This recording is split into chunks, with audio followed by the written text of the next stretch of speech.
Ini adalah upaya pembelokan sejarah secara sistematis yang tidak mempunyai dasar, tidak mempunyai dalil.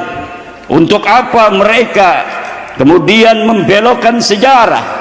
Karena mereka ingin hari ini orang-orang yang dinisbatkan kepada orang-orang yang dulu berperan dalam kesejarahan itu mendapatkan bagian-bagian penghormatan tidak terkonfirmasi oleh data apapun bahwa leluhur mereka adalah para pejuang.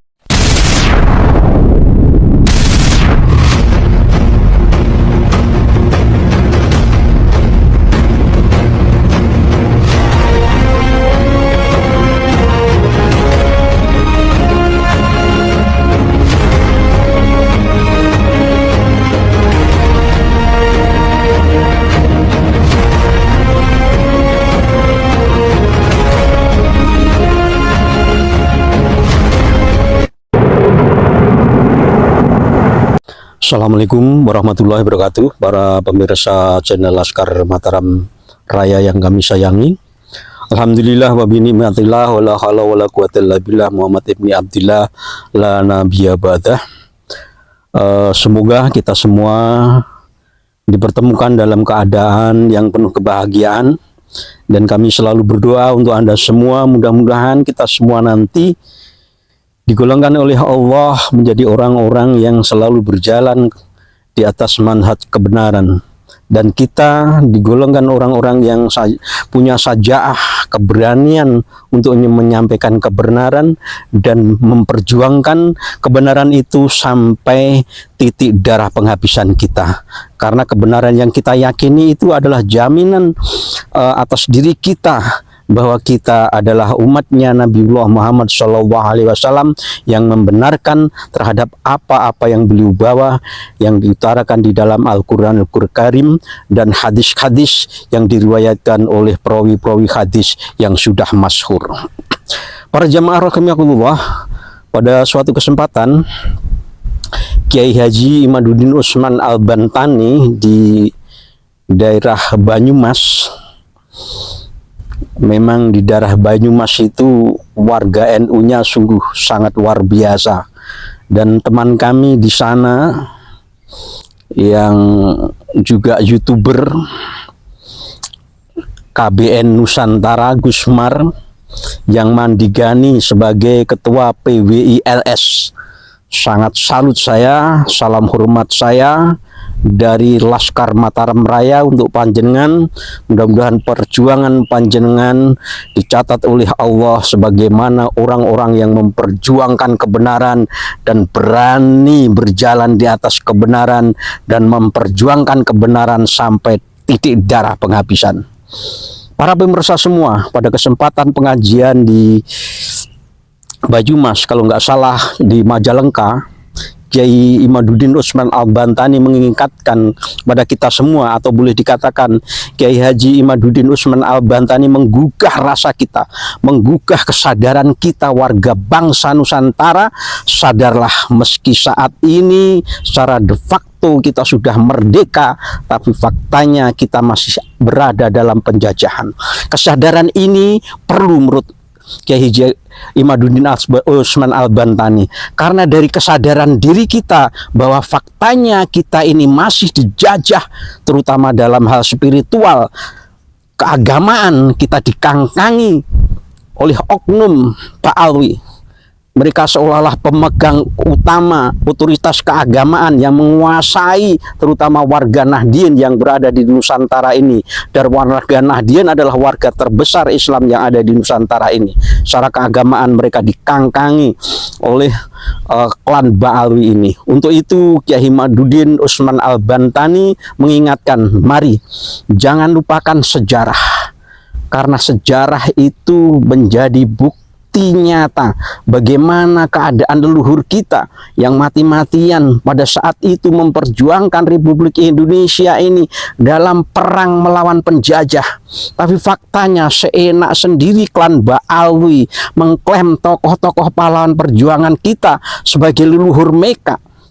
Pangeran Diponegoro dia klaim sebagai klan Ba'alwi, KRT Sumo Diningrat dia klaim sebagai Ba'alwi. Belum lagi banyak makam-makam tokoh-tokoh perjuangan nasional kita dipalsukan oleh mereka, diganti nama sebagai klan-klan Ba'alwi. Mereka melakukan pembelokan sejarah, dan ini tidak boleh dibiarkan.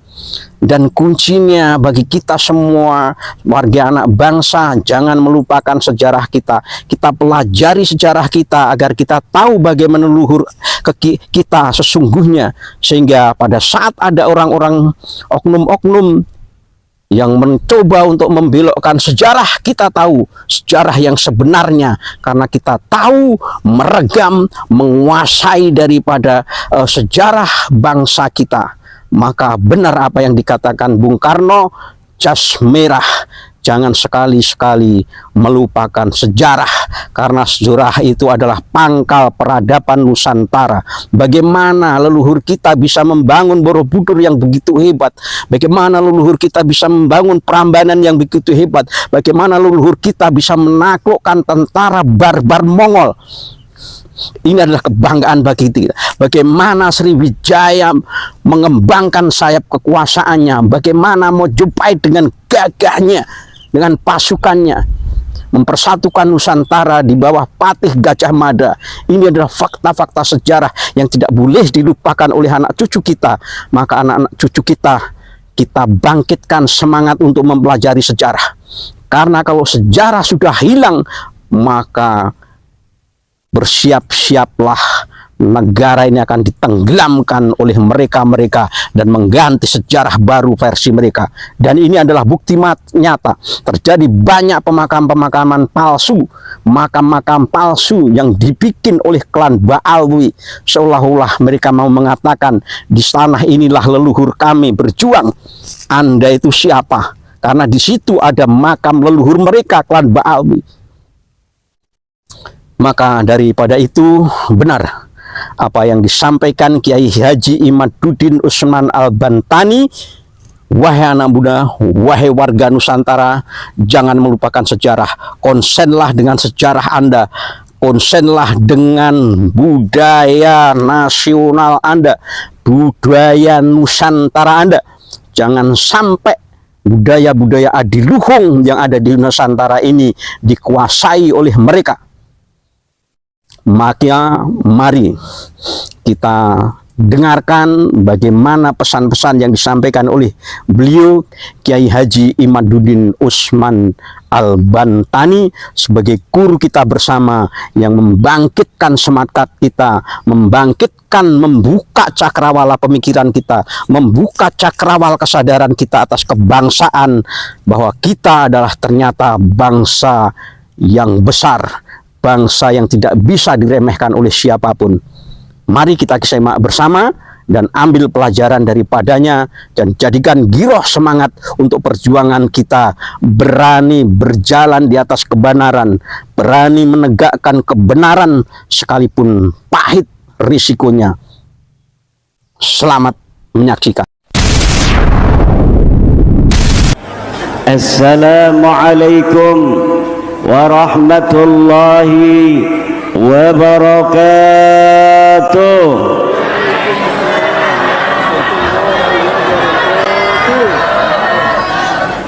Ternyata di sini juga sebelah kanan banyak orang. Assalamualaikum warahmatullahi wabarakatuh.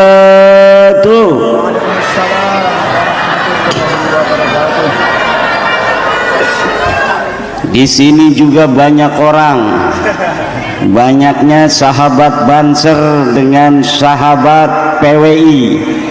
Assalamualaikum warahmatullahi wabarakatuh.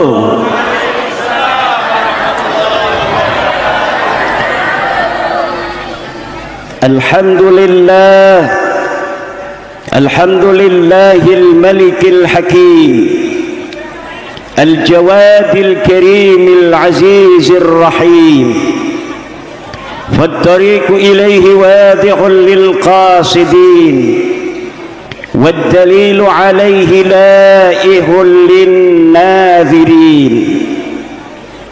اللهم صل على سيدنا محمد وخديجة وفاطمة وعلي والحسن ثم الحسين طيبا وعلى سائر أصحابه وسلم. اللهم بارك لنا Nusantara Jaya Raya wa ahlikil kadhibina zalimin wa akhrijhum min bainina saghirin wa khaibin wa khasirin wa jasimin. Ya Hayyu ya Qayyum, Ya Hannan ya Mannan, Ya Dayyanu ya Sultan, Ya Dzal Jalali wal Ikram. Amma ba'du, fa ya ashabul fadail, hadaratil mukarramin, para alim, para ulama, para kiai, para tuan guru, wabil khusus guru kita yang mulia sahibil mahad Pondok Pesantren Al-Inayah, Al-Alim sahibil fadilah wal karamah, Kiai Haji Kaliman mata'annallah bitulih hayatih, para aparatur pemerintah baik sipil maupun militer, Ketua MWC NU Sokaraja, Ketua Muslimat Sokaraja. Mana ketua muslimatnya? Sokaraja ini adalah tempat lahir Muslimat Nahdlatul Ulama. Maka Nahdlatul Ulama terutama muslimatnya yang sejarah muslimat Indonesia berasal dari Sokaraja, maka sepanjang masa sampai hari kiamat muslimat Sokaraja harus menjadi tauladan bagi seluruh muslimat di Indonesia. Juga ketua GP Ansor Satkor Yon Sokaraja, juga para alim, para ulama yang tidak dapat saya sebutkan satu persatu. Ketua PWI Banyumas Kang Mas Agus Mariono mata'anallah bituli hayati, juga Ketua Laskar Sabilillah, Panglima Laskar Sabilillah Perjuangan Wali Songo Indonesia, dan seluruh panitia dalam acara Khatmil Quran wal Kutub Pondok Pesantren Al-Inayah, wabil khusus juga As-Sayyid As-Syarif Zulfikar Basyaiban. Tepuk tangan untuk Sayyid Zulfikar. Juga Sayyid Haidar, ini putra dari Sayyid Zulfikar. Ada lagi putrinya tapi sudah kawin. Calon mertua nggak jadi.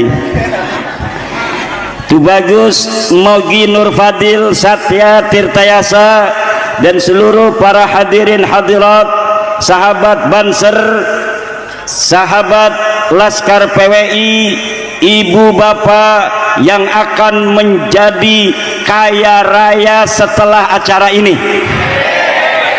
yang lagi sakit, ya Allah, dengan barokah silaturahmi, dengan barokah Pondok Pesantren Al-Inayah, TPQ Al-Inayah, Diniyah Al-Inayah, sembuhkan penyakitnya ya Allah.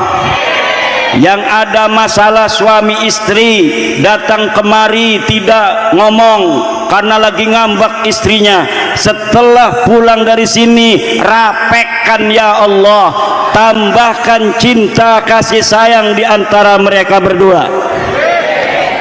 perawan-perawan sing durung kawin ya Allah, semoga dengan barokah acara malam hari ini laris manis Tanjung Kimpul, rangda berak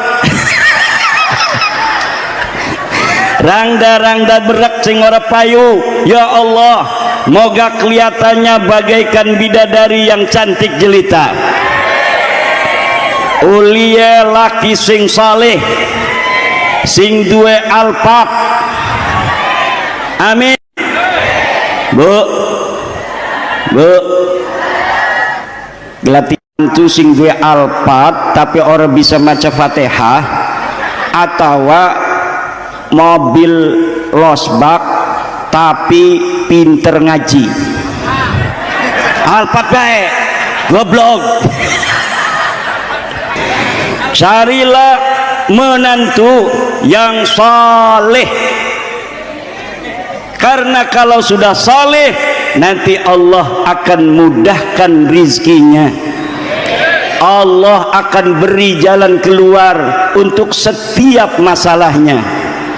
May yattaqillah yaj'al lahu makhraja wa yarzuqhu min haitsu la yahtasib.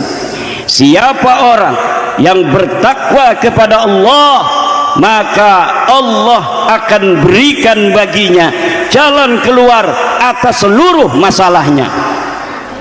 Dua utang kebayar, dua kreditan lunas, asal disetor. Dua laki mancing bekerjane, megelakan, mudah-mudahan dengan barokah pada malam hari ini pancingnya tugel kabeh. Dua rabi ditinggal melulu, nasibe wong dua laki doyan mancing bengi-bengi, daripada ngeloni rabi mendingan dicokoti lamuk ning pinggir kali. Nasib ibu-ibu ku ya, ana sing dua laki doyane main catur melulu, main catur sing tas maghrib sampai tarhim, salat durung ngorok, tangi tas dohor, betul, gelati kopi gelati rokok, entas gelati kopi gelati rokok ning sobong mangan dewekan, terus lungan ning pos kamling ngobrol, tas maghrib main catur maning, ana laki-laki sing mekonon, ana laki-laki sing megelakan mekonon. Gampang bu, gawa ning pinggir kali jorogaken. Makanya ibu-ibu cari menantu yang may yattaqillah yaj'al lahu makhraja wa yarzuqhu min haitsu la kata Syekh Nawawi min haitsu la yahtasib ay min wajhin la yukhtaru bibalih, dari arah yang tidak pernah terlintas dalam hatinya. Ujug-ujug ana rizki saking Gusti Allah. Lagi order rokok, ana pengumuman innalillahi wa inna lumayan amplop 50.000 mauli, alhamdulillah. Duit 50.000 uli duit tetangga mati siji. Ini nasibe wong santri bu, wong santri iku yang nggak bisa ngajinya rada balok kah, itu manfaatnya luar biasa di tengah-tengah masyarakat. Ngaji ning kuburan, kiai-kiai yang punya pondok mah nggak sempet, iku kiai-kiai atau ustad-ustad yang tugasnya ngaji ning kuburan, di jadwal sing maghrib sampai subuh, sing krunya sing uli jam 1 lah kasing ngebaturin ning makam. Ana sing laga sing buri ngotek-ngotek kabur deweke. Ibu bapak, malam hari ini luar biasa. Saya sangat berbahagia walaupun tadi suara dalam acara diskusi ini, sebelum di sini kita mengadakan diskusi dulu. Said Zulfikar diskusi dulu, setelah Zaid Zulfikar ke panggung, giliran saya diskusi dengan tokoh-tokoh masyarakat, termasuk sahibul makan wal makanan Kiai Kaliman. Suaranya di sana saya belum keluar, tetapi kata Allah, may yattaqillah yaj'al lahu makhraja wa yarzuqhu min haitsu la yahtasib. Di sini alhamdulillah suarane metu, alhamdulillah. Maka gelati mantu santri aja sembarang santri, santrine sing wis nggo jubah aja sembarang jubah rada coklat, singgo sorban, sorbane abang marun ki, abang marun arane makenen ki, singgone udeng-udeng, baik udeng-udeng Jawa makenen maupun udeng-udeng Turki makenen. Iki duduk udeng-udeng Yaman dudu iki, ini udeng-udeng negara Turki. Kalau saya Zulfikar karena memang orang Pasuruan, ini namanya Blangkon. Duduk topi duduk, arane Blangkon. Ibu-ibu kula ngomong Jawa ki paham ta ora? Iki Jawa nih Jawa Banten tapi paham ya? Jere wong tua-tua asale masih Banyumas kayane je. Ngomongnya pada ngapake. Wong Kresek, Tenara, Tirtayasa ngomongnya ngapak. Wong Serang, Meranakah iku rada mingkem. Apa jadi apa jadi maka nening Serang laka Ramayana laka tentara, anane Ramayana karo tentara. Sejarahnya katanya orang-orang di kampung saya di Banten Utara, dari mulai Mauk, Keronjo, Kresek, Tanara, Tirtayasa, Pontang sampai ke Kesultanan Banten, itu dari pasukan Demak dan Cirebon. Pasukan Demaknya dari Semarang, dari Brebes, dari Tegal, dari Banyumas, dari Pemalang, dari Cirebon, bersama-sama Sunan Gunung Jati Syarif Hidayah, Sunan Gunung Jati Syarif Hidayah. Ana lagune pada kawang tora, Sunan Gersik Maulana Malik. Terus siapa Wali Songo? Penyebar agama Islam di Indo. Sebelum datang ke Sokaraja, ada kiai dari Wonosobo datang ke rumahnya Kang Mas Agus Mariono. Di sana membawa kitab Kalla Saya'lamun, karangan Mbah Maimun Zubair Sarang, Rembang. Di dalam kitab itu ternyata Mbah Maimun Zubair mengisbat, menetapkan bahwa al-awliya'ut tis'ah mu'zamuhum min zurriyati Rasulillahi sallallahu alaihi wa alihi, bahwa Wali Songo itu adalah keturunan baginda Nabi besar Muhammad. Keterangan Mbah Mun itu ada di kitab Kalla Saya'lamun ketika menafsiri Inna a'tainakal kautsar fasalli li rabbika wan inna syani'aka huwal, bahwa kata Mbah Mun, para penyebar agama Islam di dunia, wabil khusus di Indonesia ini, adalah kebanyakan mereka adalah keturunan baginda Nabi besar Muhammad. Seperti di tanah Indonesia, yang pertama namanya Maulana Malik Ibrahim, kemudian Sunan Ampel Rahmatullah, kemudian Sunan Giri, Sunan Bonang, Sunan Kudus, Sunan Derajat, Sunan Muria, Sunan Kalijogo, Sunan Gunung Jati, Sarip Hidayatullah. Iku doang kita mah bisa nyanyi niku. Sunan Gunung Jati, Sarip Hidayatullah. Teger ngedeleng penyanyi nek. Teger ngedeleng penyanyi nek, alhamdulillah. Tapi ternyata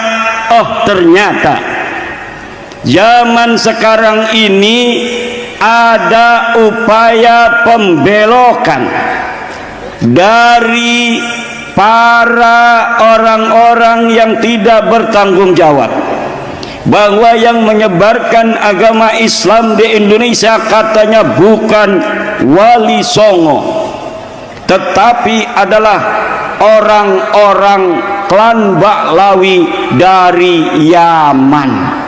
Ini adalah upaya pembelokan sejarah secara sistematis yang tidak mempunyai dasar, tidak mempunyai dalil.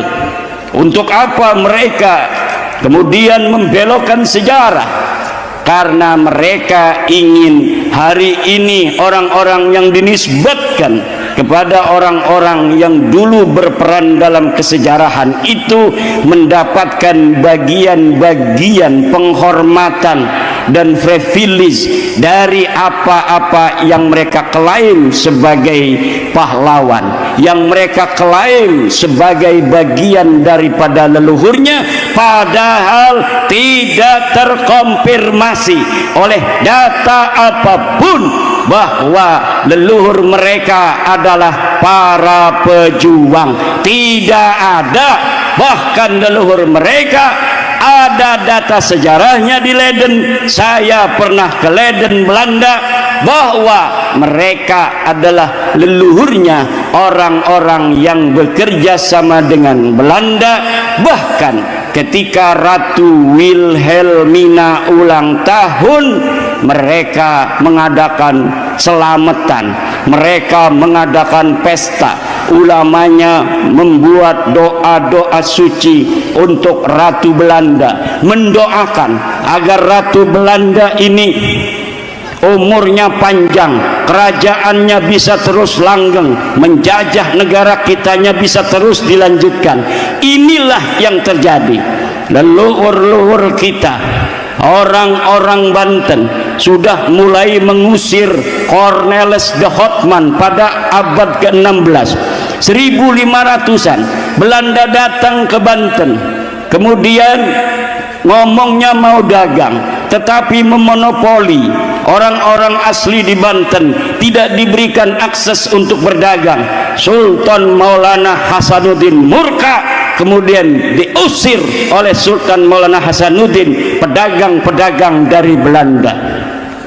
Kemudian pada zaman Sultan Abul Mafahir Mahmud Abdul Qadir, Sultan keempat Banten, Belanda kemudian semakin kuat karena dia diusir di Banten pada abad ke-16. Maka pada abad ke-17 Belanda membuat sebuah benteng di Batavia, sebagai tujuan utamanya adalah mengamankan bisnisnya. Tapi lama-kelamaan mereka merekrut pasukan-pasukan pribumi untuk dijadikan prajuritnya. Akhirnya disuruh perang sama Kesultanan Banten. Terjadi peperangan yang sangat besar pada tahun 1643. Terjadi perang lagi 1654, terjadi perang lagi 1670. Melawan penjajah hanya bisa dilakukan oleh orang-orang yang sadar bahwa dirinya sedang dijajah. Melawan penjajah hanya bisa dilakukan oleh orang-orang yang sadar kalau dirinya sedang coba dulu. Kalaulah bangsa Indonesia yang banyak itu, yang Belanda itu orang-orang Eropa, jumlah seluruhnya tidak akan lebih daripada 5.000 orang. Belanda yang ada di Indonesia dengan seluruh tentaranya yang tersebar di seluruh Nusantara tidak lebih dari 5.000 orang. Sementara lelaki-lelaki Nusantara jumlahnya jutaan pada tahun 1600-an, jutaan pada tahun 1700-an. Tapi kenapa Belanda yang hanya jumlahnya 5.000 orang itu tidak bisa diusir dari negeri kita selama 350 tahun, saudara? Karena kebanyakan yang dagang, dia merasa masih bisa dagang, tidak merasa terjajah. Dirinya yang jadi petani, dia bisa bertani walaupun ada Belanda yang jadi pemimpin, dia tidak merasa dijajah. Orang yang bisnis, orang yang jadi antek-antek company, mereka merasa nyaman dengan penjajahan-penjajahan yang dilakukan oleh company. Akhirnya hanya jiwa-jiwa kesatria yang dimiliki oleh aqallul jumhur, minoritas orang yang ada pada saat itu, kemudian memobilisasi pasukan, bisa untuk mengumpulkan ratusan, kemudian mengadakan pemberontakan. Siapa yang dihadapi? Yang dihadapi bukan orang-orang bule, tapi yang dihadapi adalah pekerja-pekerja pabrik Belanda yang ketika ada perang dengan bangsa Indonesia, pekerja pabrik Belanda ini yang disuruh perang dengan bangsa Indo. Wong Belanda nih malah kasing mati, wong Belanda nih lah kasing. Inilah bentuk penjajahan dan adu domba yang dilakukan oleh Belanda selama 350. Belanda sudah pergi, Belanda siki wis lunga, Belanda wis lunga, wong Jawa masih tetap ada. Ibu bapak hadirin ma'asyiral muslimin rahimakumullah, kalau ada yang tanya masalah nasab, nanya aja nanti sama Kiai Kaliman udah paham. Bahwa yang pertama, kalau ada orang yang ngaku-ngaku turunan Nabi, pertama harus tanya hasil tes DNA-nya mana. Saya cucunya Nabi, mana tes DNA-nya? Betul?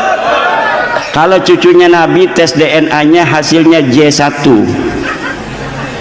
Kalau bukan cucu Nabi, G. Kalau hasilnya G itu jangankan dia cucu Nabi, orang Arab aja bukan. Kabib kah sing aku cucu Nabi sudah dites DNA, Bu.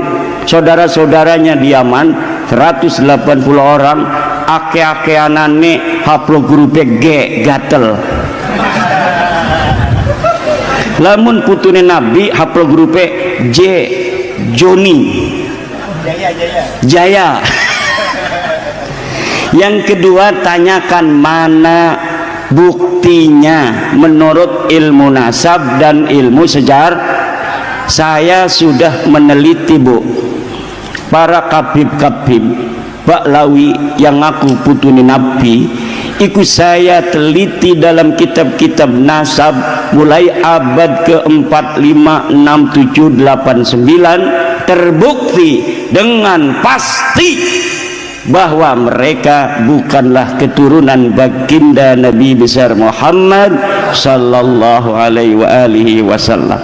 Dan wajib bagi siapa saja yang tahu untuk memberitahu orang lain. Wajib bagi siapa saja yang tahu untuk tidak mengakui mereka sebagai turun Nabi. Haram hukumnya ngakui dudu putune Nabi sebagai putune Kanjeng Nabi. Bu ya, paham? Itulah kesimpulannya. Karena bener-bener kula niki sampun ngeliang-liang, kula akhiri niki yai ngenda pangapurane ngendaridone nggih. Mudah-mudahan pertemuan kita malam ini membawa barokah. Barokah kangge pondok pesantren Mambaul Quran. Santrine dari seluruh penjuru dunia datang ke Sukaraja di pondok pesantren Mambaul Quran, sehingga NU-ne jadi besar maning seperti kesejarahannya di masa lalu. Amin. Muslimatnya harus seragamnya se-Indonesia yang paling mahal di Sukaraja. Kalau di Jawa Timur yang belinya seragam yang 200.000, maka muslimat Sukaraja harganya yang 2 juta. Lamun duit. Kalau enggak minta sama Paden Ramil sama Pak Kapolsek. Kenapa? Karena kalau kita melupakan sejarah, akhirnya kita tidak semangat di dalam mencari jati diri kita. Betul? Cara dulu penjajah menjadikan bangsa itu sebagai daerah jajahan, satu, dengan memisahkan bangsa itu dari sejarahnya. Bagaimana caranya? Jati diri bangsa itu dikecilkan. Sejarahnya di masa lalu sebagai orang-orang besar yang bisa membangun Borobudur, bisa membangun Prambanan, bisa membangun Roro Jongrang, itu dihapuskan. Tapi alhamdulillah akhirnya karena batu orang bisa ajur ke Pendak Maning, Borobudur ke Pendak Man. Dan kita sekarang tahu bahwa leluhur kita di masa lalu ratusan tahun yang silam adalah orang-orang yang berperadaban tinggi. Jarang sekali di dunia ini, Bu, peradaban tinggi seperti di Indonesia di masa lalu. Hanya Mesir, Cina, Indonesia, negara-negara yang mempunyai peninggalan bukti arkeologis yang dapat disaksikan hari ini, yang dibikin oleh leluhurnya pada ratusan tahun yang silam. Salah satu negara yang mempunyai itu adalah Indonesia. Maka kita harus berbangga jadi bangsa Indonesia. Mari kita isi negara Indonesia ini dengan prestasi-prestasi kemampuan kita untuk bagaimana membangun negara kita tercinta, negara kesatuan Republik Indonesia. Mudah-mudahan bapak-bapak juga barokah, pondok ini barokah, bapak-bapaknya yang hadir barokah, polisinya barokah, tentaranya barokah, lurahnya barokah, kiai-kiai yang hadir barokah, Sayyid Zulfikar barokah, nambah maning. Amin. Ini adik-adik kita Marawis juga barokah, banyak undangan yang di amplopinya gede-gede aja. Amin ya robbal. Banser-banser, youtuber pada sugih kabeh, barang wis sugih olah gelem maning jadi youtuber. Sekarang ini, Bu, perjuangan apapun tanpa youtuber ora viral. Maka harus, terutama masalah nasab ini, anak-anak kita yang cerdas dalam IT bikin YouTube, kemudian ikut berjuang menginformasikan kepada umat, menyebarkan kepada masyarakat seluas-luasnya bahwa kita manusia Indonesia, manusia yang mempunyai jati diri dan tidak mau diperbudak oleh siapapun, baik perbudakan melalui agama, perbudakan melalui budaya, perbudakan melalui kapital dan lain sebagainya. Kita bangsa Indonesia akan menata 1945 Indonesia mudah-mudahan menjadi negara terbaik di dunia. Amin. Wallahu wal muwaffiqu ila aqwami thoriqin. Wassalamu alaikum warahmatullahi wabarakatuh.